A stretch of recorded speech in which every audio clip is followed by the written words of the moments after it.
Hello, Ken. This is Wednesday, February 16th, the year 2022.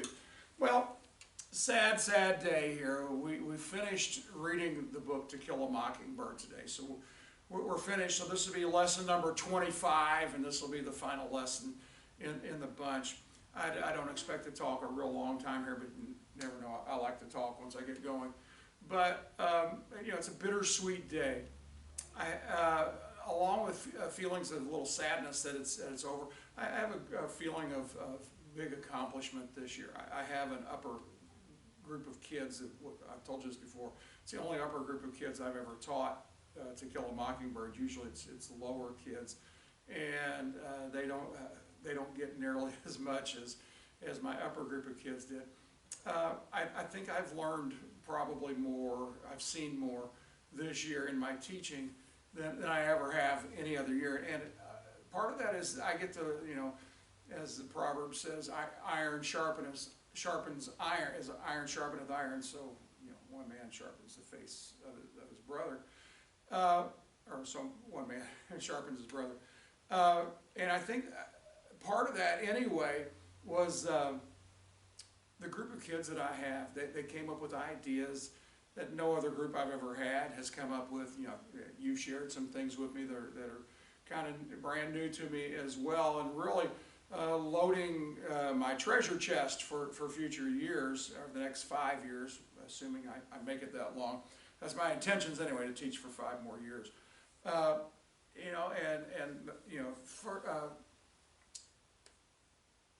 Groups that follow after this will get the benefit of the things that I picked up. I've got a bunch of obviously slides up here on my board and everything that I'll keep. I'll maintain. I won't delete those things because some of them are pretty neat.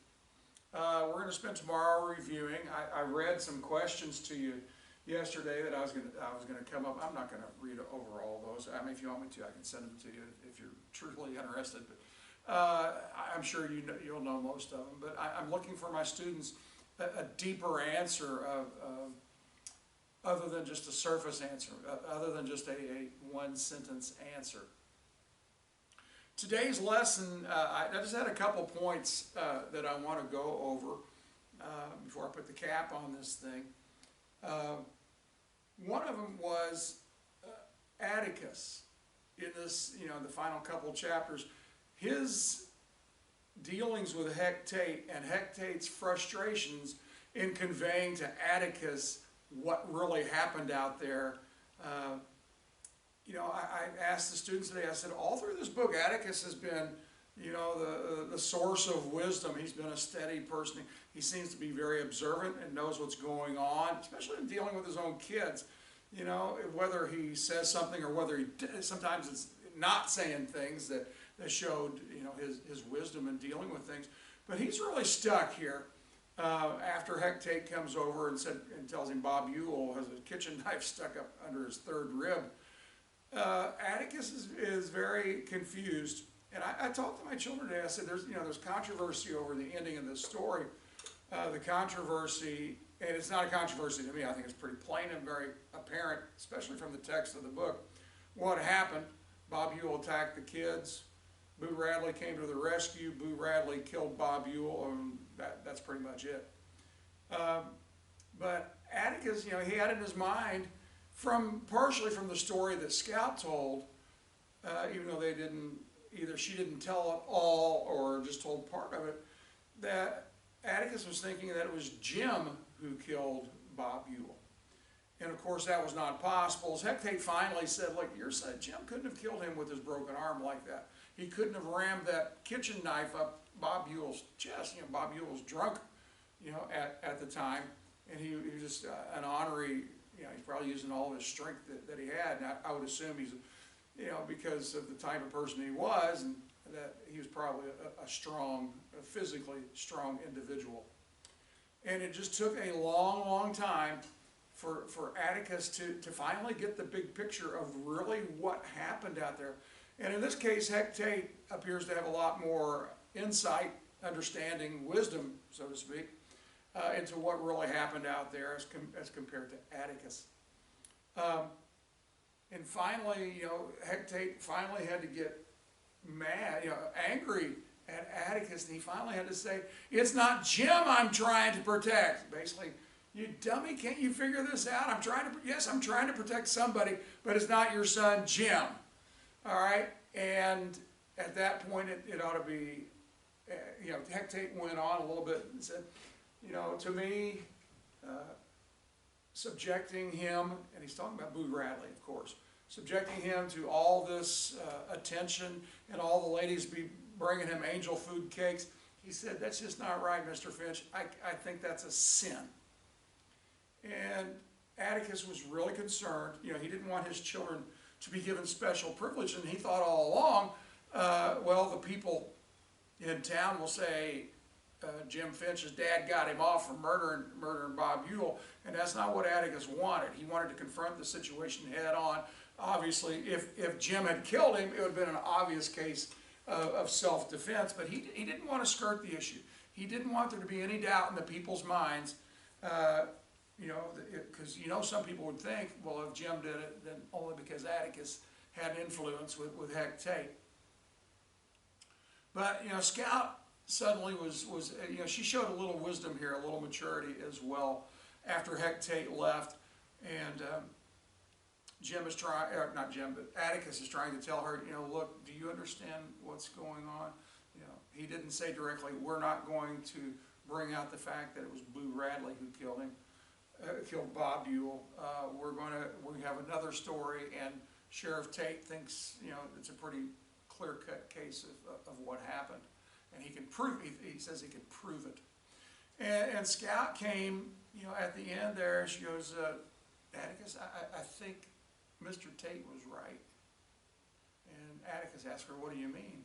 She says, concerning, Bob Ewell, he said, it'd be like killing a mockingbird, wasn't it? She'd heard this whole conversation that Hecate had with Atticus about referring to Boo Radley. And Scout's a pretty sharp individual, even though she's still young. And she figured it out. Yeah, it would be a sin. It'd be like killing a mockingbird. And that's the second meaning of the title of the story, by the way. The first one is, I think is pretty apparent. It's Tom Robinson. Remember what Atticus said about it's a sin to kill a mockingbird? He said they don't do anybody any harm. They just sing their hearts out and make people happy, and build a nest in your corn crib. They don't do anything. They do nothing to harm people. And the two people in this book who that applies to is obviously Tom Robinson, one, and Boo Radley, two. They couldn't protect Tom Robinson because he was a black man, but Hecate is determined to protect Boo Radley because he can. Boo Radley's not going to say anything. First time he's been out in who knows how long. Scout gave the description of him a white face, white hand. He just had not, pasty look, just had not been outdoors, not been allowed to. I reiterated the fact to the kids how this was not an accident that Boo Radley protected them. He'd been looking out for them for a long time. And my kids said, well, yeah, he put all the stuff in the knothole. He wanted their attention. I said, yeah, that's it. And, putting the blanket around Scout the night of Miss Maudie's fire. And, Scout rolling in the tire up to the house. And as she got up to leave, she heard somebody laughing inside. That was, Boo Radley. For whatever reason, he took them. When the kids got to went up to the house at the nighttime, and the shadow came on the porch, and this is a parallel to the end of the story here. His hands went out to touch Jim, but then he pulled them back. Boo never touched Jim. And then when Jim was lying there in bed, Scout told him, "It's okay, Mr. Arthur. You can pet him. If he's awake, you couldn't do it." And he made similar movement to what he had made on the porch there. He stuck his hands out, and he kind of hesitated, and then finally he put his hands on. I don't know if I've shared this with you or not. I shared it in class today. I was thinking I shared it with you, but maybe I haven't. 3 kids here. 2 of them were obsessed with getting to see Boo Radley. Dill and Jim. I mean, they just had an obsession. They did everything in their power to get him to come out of the house, or either that or they could look in the house and see him. Scout had lost pretty much interest in doing that, even though she'd been daydreaming here recently about what a conversation with Boo Radley might be, but she had no plans to lure him out of the house. And she envisioned she and Boo Radley carrying on a conversation together. Fine day we're having, isn't it? Yeah, it is. So on and so forth. But there was 3 kids who just, at the beginning they wanted to see Boo. 2 of them held on to their obsession. That was Jim and Dill. And by the end of the book, Scout didn't care anymore. Who's the only one of those 3 kids who actually got to see Boo Radley? Of course, it was Scout. And that's the way life is sometimes. I know it's happened to me a number of times. And God's dealing with me. I desire something. I earnestly desire. I just want to do it, have it, or whatever. And finally, I give up on it. And then shortly after that, I end up with it because, the story. I know Jesus was talking about himself, but he said, the story. But unless the seed dies, you bury it in the ground. It's not going to grow. And that's sometimes the way it is with our desires as well. Until we can bury them, because we're desiring to take care of ourselves and nothing else. And sometimes those desires can become an obsession to us. And it's kind of the way it was with Scout. She gave up that desire to bother Boo Radley. Just real quickly, I got 2 more things, and then I'm going to get out of here. And I'm not going to read all this, but the last chapter of the book, I thought it was really nice.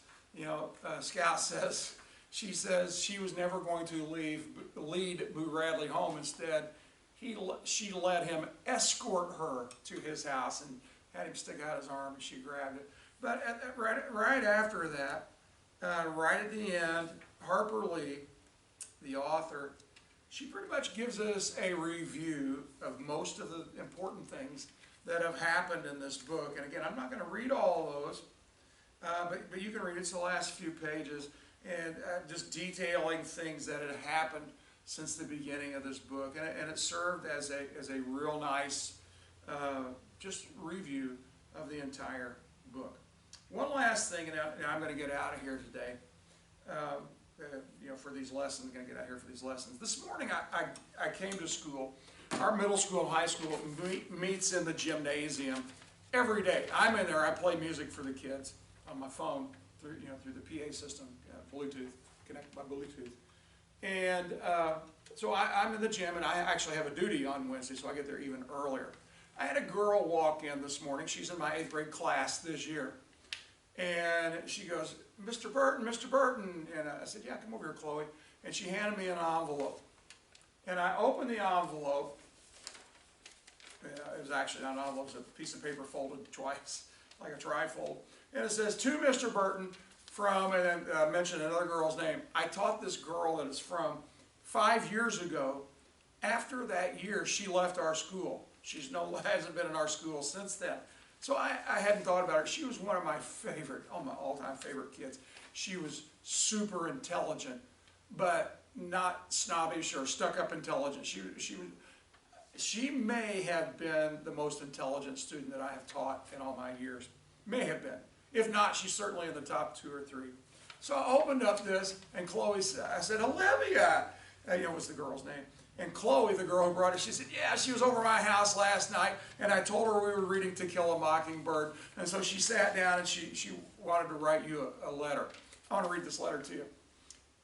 Dear Mr. Burton, I was talking to this Chloe about her class, listening to my class's presentation of a Christmas Carol recording back in 2016, 2017. Just as a little backstory to this, I have every class do an audio presentation. I sign parts and everything. I cobbled up a script of A Christmas Carol, and they have to read it parts, and I record. I make an audio recording of it, and then I give them a copy of it, and they have theirs forever. So anyway, talking about her class, listening to my class's A Christmas Carol recording back in 2016, 2017, and it brought back memories of your class. I still regard you as my favorite teacher and consider you to be responsible for all of my writing skills. Your class gave me a love for writing and a love for learning. I don't think I've had another class such as yours that has impacted me so much. I proudly display the copy of To Kill a Mockingbird that you gifted to me as a reminder to be myself, an advocate for those who can't advocate for themselves. I hope you're still doing well and that your current students appreciate your teaching as much as I do. I'm now a junior and plan on pursuing a career in writing, mostly because of the time I spent in your class. Wishing you the best. And then she signed her name. So I wanted just to leave you with that. I know one person, I have at least made an impression upon, this book really helps me to be able to do that. Like I told you before, I gave away 9 books this year. I usually only give away 2. I've given away 4 before, 2 hardbacks and 2 paperbacks. But this class this year, just for me being a lifelong learner that I am, I'm always wanting to learn something new, get another viewpoint, get another objective take of something. And again, I just want to leave you with that. And I appreciate your suggestion that I record these lessons. I've learned quite a bit as I've recorded those as well. So I want to thank you for your input for that as well. So until I get to something else, maybe the other one you want me to do, the Westing game, I'm going to be signing off for To Kill a Mockingbird now, and I'll be talking to you later. See you, Ken.